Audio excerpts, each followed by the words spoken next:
ಈ ಕಲಾವಿದರನ್ನ ಪ್ರೀತಿ ಮಾಡಿದ್ದಾರೆ. ಮದುವೆ ಮಾಡಿಸಬೇಕೆನ್ನುವಂತ ತೀರ್ಮಾನದಲ್ಲಿ ನಾವಿದ್ದೇವೆ. ಏನು ಪ್ರೀತಿಯೋ ಏನ್ ಪ್ರೇಮೋ, ಪ್ರೇಮ ಪ್ರೀತಿ ಅಂತ ಯಾಕೆ ಜೀವ ಬಿಡ್ತೀರೋ? ನಮ್ ಕಾಲದಲ್ಲೆಲ್ಲ ಹೀಗಿರ್ಲಿಲ್ಲಪ್ಪ. ಹೇಗಿತ್ತಪ್ಪ ಅಜ್ಜಿ? ಅವಳಿಗೆ ಒಬ್ಬಳಿಗೆ ಪ್ರಾಯ ಬಂದಾಗ ನನ್ ಮೊಮ್ಮಗಳಿಗೂ ಪ್ರಾಯ ಬರ್ಲಿಲ್ವಾ? ಇಷ್ಟು ವರ್ಷ ಆಯ್ತು, ಯಾವತ್ತಾದ್ರೂ ಒಂದು ಮೀಸೆ ಬಂದ ಗಂಡು ಮಕ್ಕಳ ಮುಖವನ್ನು ನನ್ನ ಮೊಮ್ಮಗಳು ನೋಡಿದಾಳ?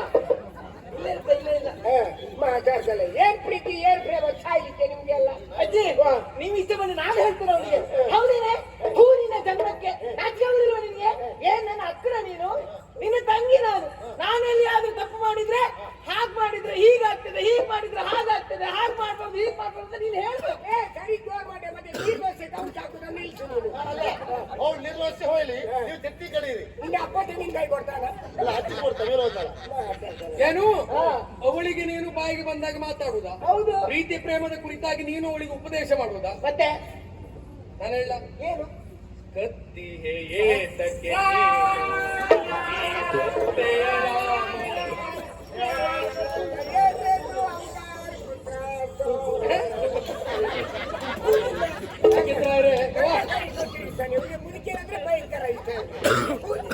ಪ್ರೇಮಿಗಳನ್ನು ದೂರ ಮಾಡಿದುವಂತಾದ್ರೆ ಆ ಶಾಪಕ್ಕೆ ಯಾಕೆ ಗುರಿಯಾಗಬೇಕು ಹೇಳಿ? ಅವರ ಮನಸ್ಸಿನ ಆಸೆಯ ಪ್ರಕಾರವಾಗಿ ಸರಿಯಾದಂತ ಸಂದರ್ಭವನ್ನು ನೋಡಿ ಶುಭ ಮುಹೂರ್ತದಲ್ಲಿ ಅವರಿಗೆ ಮದುವೆಯನ್ನು ಮಾಡಿಸಿಕೊಡಿ. ಖಂಡಿತ ಮದುವೆ ಕೇಳಿದ್ರ ಸರಿಯಾದ ಮುಹೂರ್ತದಲ್ಲಿ ಅವರಿಬ್ಬರಿಗೆ ಯೋಗ್ಯ ರೀತಿಯಲ್ಲಿ ನೀನು ಹೇಳಿದಾದ್ಮೇಲೆ ನನ್ನ ಸುದ್ದಿ ಇಲ್ಲ ಮಗ. ಯಾಕಂದ್ರೆ ನೀನ್ ನನ್ ಮುಂದೆ ಬಂದ್ರೆ ಇದು ಅರ್ಧ ಶಕ್ತಿಯನ್ನೇ ಹೇಳ್ಕೊಳ್ತೀನಿ. ನನಗೆ ಏನು ಮಾತಾಡ್ಲಿಕ್ಕೆ ಹಾಗೆ ನಿಜವಾಗಿ ಬಹಳ ಸಮಾಧಾನ ಆಯಿತು. ಈ ಕ್ಷಣಕ್ಕೆ ಯಾಕೋ ಏನು ನನ್ನ ಮನೆ ಕಡೆಗೆ ನನಗೆ ಬಹಳಷ್ಟು ನೆನಪಾಗ್ತವೆ. ಅಂದ್ರೆ ಅಮ್ಮನನ್ನು ನೋಡಬೇಕೆನ್ನುವಂತಹ ಬಯಕೆ ಹೆಚ್ಚಾಗ್ತದೆ. ಆದಷ್ಟು ಬೇಗ ಮನೆಯತ್ತ ಹೋಗಿ ಬರಬೇಕೆಂದು. ನೀನು ಯಾರು? ನಾನು ಒಬ್ಬನೇ ಹೋಗುದಿಲ್ಲ. ಹೋಗುವಾಗ ನಿನ್ನನ್ನು ಕರ್ಕೊಂಡೇ ಹೋಗ್ತೇನೆ. ನೀ ಬೇಕೆ ನನ್ನೊಟ್ಟಿಗೆ ಅಲ್ಲ. 10 ದಿವಸ ಇದ್ದು ಹೋಗ್ತೇನೆ ಅಂತ ನೀನೇ ಹೇಳಿದ್ಯಲ್ಲ ಆ ದಿವಸ. ಆವತ್ತು ಆಡಿದ್ದೆ 10 ದಿವಸ ಉಳಿದು ಹೋಗ್ತೇನೆ ಅಂತ. 10 ದಿವಸದಲ್ಲಿ ಮಾಡಬೇಕಾದಂತ ಕಾರ್ಯವನ್ನ ಬರೇ 7 ದಿವಸದಲ್ಲೇ ಮಾಡಿ ಪೂರೈಸಿದ್ದೇನೆ. ಮತ್ತೆ ಬರ್ತೇನೆ. ಮದುವೆ ಒಂದು ಜಾಗ್ರತೆ. ನೀನ್ ಮನೆ ಬಂದ್ರೆ ನಿಮ್ಮ ಅವ್ವನ್ನ ನಾನು ಕೇಳಿದೆ ಅಂತ ಹೇಳ್ಬೇಡ. ಯಾರನ್ನ? ನಿಮ್ಮ ಅವ್ವನ್ನ. ಅವ್ರನ್ನ ಕೇಳೋದಿಲ್ಲ, ಕರ್ಕೊಂಡು ಬರ್ಬೇಡಿ. ಯಾಕೆ? ಕರ್ಕೊಂಡು ಅವ್ರಿಗೆ ಹುಚ್ಚಿ ಹಿಡಿತು. ಇಲ್ಲಾಂದ್ರೆ ನನ್ನನ್ನೇ ಕರ್ಕೊಂಡು ನಿಮ್ಮ ಅವ್ವನ್ನ ನಾನು ಕೂತ್ಕೊಂಡು ಹೇಗೆ ಸ್ವಲ್ಪ ಆಗ್ತೇವೆ. ಸಮಯ ಸಂದರ್ಭ ಬಂದಾಗ ಅವರನ್ನು ಕರ್ಕೊಂಡು ಬರುದಾ ನಿಮ್ಮನ್ನು ಕರ್ಕೊಂಡು ಹೋಗುದಾ? ನಾನು ಹೇಳ್ತೇನೆ, ಹೋಗುವ ಸಿದ್ಧತೆ ಮಾಡುವ. ಆದಷ್ಟು ಬೇಗ ಹೊರಡುವ. ಈ ಪ್ರೀತಿ ಪ್ರೇಮಕ್ಕೊಂದು ಸಹಕಾರ ಕೊಡುವ. ಮುಹೂರ್ತ ನೋಡಿ ಮದುವೆ ಮಾಡುವ. ಸರಿ ಮಗ. ಅಮ್ಮ ಈಗ ಹೇಳಿದಾದ್ಮೇಲೆ ನನ್ನ ಸುದ್ದಿ ಇಲ್ಲ. ಒಂದು ಪ್ರಕರಣ ಏನೋ ಹೀಗಾಯ್ತು, ಇನ್ನೊಂದು ಪ್ರಕರಣ ಹೀಗಾಯ್ತು ಅಂತಾದ್ರೆ ನಾನು ಗುಂಡು ಹಾಕೊಳ್ತೇನೆ. ನೆನಪಿರ್ಲಿ. ಅಜ್ಜಿ ಅಪ್ಪ ಗುಂಡು ಹಾಕ್ಲಿಕ್ಕೆ ಹೋಗ್ತಾ ಇದ್ದಾರೆ. ಚಳಿಯಲ್ವ ಮಗ? ಚೂರು ಹಾಕೊಂಡಿರ್ಲಿ ಅವ. ಅಮ್ಮ ಹಾಗಲ್ಲ. ಹೋಗುವಾಗ ಗುಂಡು ಹಾಕೊಂಡು ಅವಳನ್ನು ಮದುವೆ ಆಗ್ತದೆ. ಅವಳಿಗೆ ಒಂದು ಗಂಡು ಬೇಕಲ್ಲ. ಆಗ ಹುಡುಕೊಂಡು ಹೊರಟು. ನೀ ತಲೆ ಬಿಸಿ ಮಾತಾಡ. ಮದುವೆ ಸುದ್ದಿ ಹೇಳ್ತಾ ಇದ್ರು. ಅಜ್ಜಿ ನಂಗಿಷ್ಟು ಬೇಗ ಮದುವೆ ಬೇಡ ಅಜ್ಜಿ. ಮತ್ತೆ ನಾನೇ ಆಗುದಾ?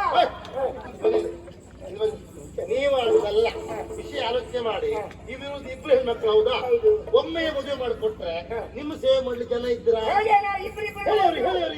ಒಟ್ಟಿಗೆ ಮಾಡಿ ಮದುವೆ ಮಾಡಿ ಬಂದ್ರೆ ನನ್ನ ಸೇವೆ ಮಾಡುವುದಾರ. ಕೋಣ ಕೆಂಪು ಹೋಗಿ ಬರ್ಬಾರ್ದು. ಏನು ಕೋಣ ಗಟ್ಟಿ ಬಿಡುವ ಹಬ್ಬವ ಇದು?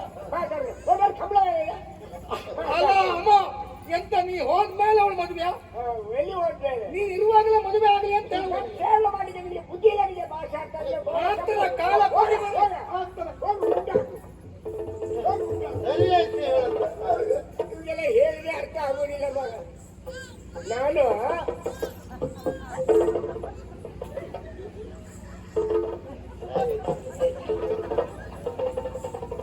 ಏನ ಮೇಲ್ ನೋಡ್ತಾ ಇದೀಯ ಕಣ್ಣನ್ ಮಗನೇ? ಏನಿಲ್ಲ, ಮಾವಿನ ಮರ ನೋಡ್ತಾ ಇದ್ದೆ. ಯಾಕೆ? ಮಾವಿನ ಹಣ್ಣಾದ್ರೆ ತಿನ್ನುವ. ಹಣ್ಣಾಗುದು ಎಲ್ಲಿ ಮಗ? ಮಿಡಿ ಇರುವಾಗಲೇ ಕೈ ಹಾಕಿ ಪುಡಿ ಮಾಡಿರ್ತೀವಿ, ಮತ್ತೆ ಹಣ್ಣಾಗುದು ಎಲ್ಲಿಂದ? ಮಾತಾಡ್ತಾನೆ ಅವ. ಒಂದು ಉಪ್ಪಿನಕಾಯಿ ಮಾಡುವಂತಂದ್ರೆ ಒಂದು ಮಿಡಿ ಸಿಗುದಿಲ್ಲ ಅಲ್ಲಿ. ಭಾರಿ ಮಾತಾಡ್ತೀರಿ ನಿಮಗೆ. ನನ್ ಮುಂದೆ ಆಚೆ ಹೋದಾಗ ಚೆನ್ನ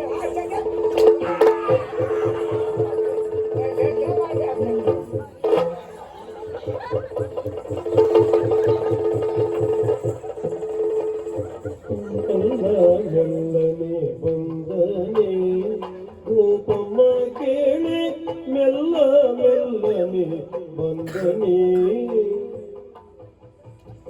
ಮೆಲ್ಲ ಮೆಲ್ಲನೆ